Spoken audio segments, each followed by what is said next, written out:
আসসালামু আলাইকুম রহমতুল্লাহ। সম্মানিত ভিউয়ার্স, আশা রাখি সবাই ভালো আছেন, সুস্থ আছেন। আমরা আমিনা পোল্ট্রি ফার্মের এখানে দেখতে পাচ্ছেন রাত্রিকালীন পরিচর্যা আর কি। রাতের খাবার, পানি এবং ফিড দেওয়ার পরিকল্পনা এবং কাজ চলতেছে আর কি। এখানে আপনি দেখতে পাচ্ছেন পানির সঙ্গে মেডিসিন মিশানো হচ্ছে, ওষুধ মিশানো হচ্ছে। সুন্দর করে ওষুধগুলো পানির মধ্যে দিয়ে সুন্দরভাবে মিক্সড করে নিয়ে পানির পাত্রগুলো সুন্দর পরিষ্কার করা হয়েছে। এই পরিষ্কারকৃত পাত্রে সুন্দরভাবে পানির সঙ্গে ওষুধগুলো মিশ্রণ করে সেখানে ভরে দেওয়া হবে। এবং এই দেখতে পাচ্ছেন মুরগির বাচ্চার বয়স 10 দিন।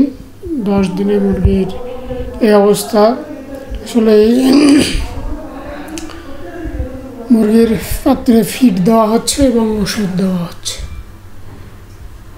পাত্রগুলো পিড়ার উপরে রাখা হয়, কারণ মুরগি পা দিয়ে লিটারগুলো সিটাসিটি করে। অনেক সময় উঁচু জায়গায় না দিলে আপনার ওই লিটারগুলো পানির মধ্যে পড়ে এবং পানিগুলো নোংরা হয়ে যায়, এবং সেই নোংরা পানি মুরগি খেলে আমার বিভিন্ন রোগ জীবাণুতে আক্রান্ত হয়। যার কারণে এখানে আমরা কাঠ দিয়ে পিড়া বানিয়েছি উঁচু করে। এখন অনেক সময় আধুনিক অনেক কিছু বের হয়েছে প্লাস্টিক দিয়ে, যেগুলোতে পানির পাত্র, খাদ্যের পাত্র রাখে। ওই খাদ্যের পানিগুলো দড়ি দিয়ে সুন্দর করে বেঁধে দিয়ে ঝুলিয়ে দিয়েছি। বাচ্চা নিয়েছি নারিশ কোম্পানি এবং ফিটো নারিশ। প্রথম নারিশ কোম্পানির বাচ্চা এবং ফিট নিয়েছি, জানি না কী হবে। বরাবরই মুরগির বাজার অনেকটাই কম, যাতে অনেক খামারি এবার ক্ষতিগ্রস্ত হয়েছে। অনেক খামারি যারা 70-80 টাকা বাচ্চা কেনার পরে একটা মুরগিকে 2 থেকে 3 কেজি ফিট খাওয়ানোর পর মুরগি বিক্রি করছে 130 টাকা, 125 টাকা। অনেকেই যাতে অনেকে লস হয়েছে। আমরা এভাবে প্রতিদিন রাতে 9টার পর প্রত্যেকটা পাত্রে খাবার দিই। আপনি দেখতে পাচ্ছেন প্রত্যেকটা পাত্রে খাবার দেওয়া হচ্ছে এবং এভাবেই মূলত প্রতিদিন পরিশ্রম করা হয়। আমরা দেখছেন প্রতিটি পাত্রে আমরা কীভাবে খাবার দিচ্ছি। এভাবে প্রতিটি পাত্রে প্রতিনিয়তই 3 বার ফিড দেওয়া হয়। একবার সকালবেলা 9টার দিকে, আরেকবার বিকেলে দেওয়া হয়, আবার রাত্রিকালীন এভাবে রাতে দেওয়া হয়।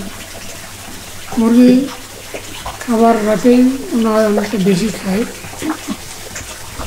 যার জন্য রাতে খাবার পরিমাণটা একটু বেশি দেওয়া লাগে। দিনে যেহেতু 2 বার দেওয়া হয়, এরকম অল্প পরিমাণ দিলেও হয়। রাতে যে একবার দেওয়া লাগে, যার কারণে রাতের পরিমাণটা একটু বেশি দেয়, যেন রাতে মুরগি খাইতে পারে।